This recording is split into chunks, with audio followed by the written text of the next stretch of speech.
I've always been a huge Hunger Games fan. Catching Fire is one of my favorite movies of all time, as well as my favorite of like the original trilogy when it came to the books. And so when Suzanne was coming out with a new book that had to do with the subject matter of Hunger Games, I was so excited.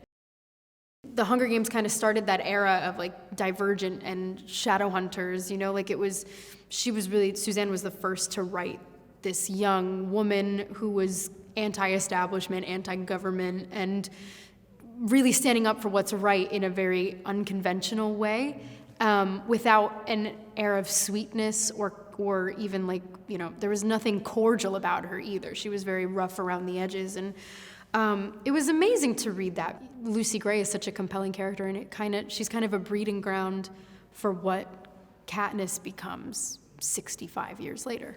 The word that comes to mind is mercurial. You never know what you're going to get with her, and I think what's so amazing about this story, whether you're reading the book or when you're watching our film, is that you can never really tell whose side she's on. And the way I approached her was that she's always on her side, her own side, her family, her friends, herself.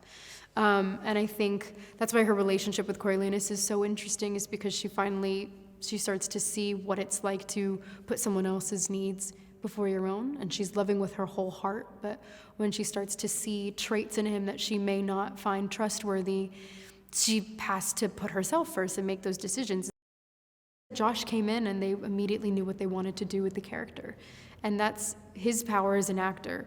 He has a knack for nuance and subtlety, and at the same time he's so in tune with those emotions that come from complex characters like Sejanus, like Gino when we did West Side Story, and he wears his heart on his sleeve as Sejanus, and that's a really beautiful thing.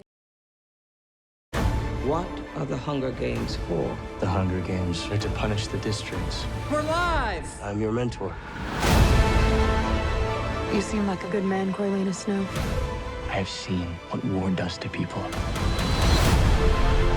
Your role is to turn these children into spectacles, not survivors.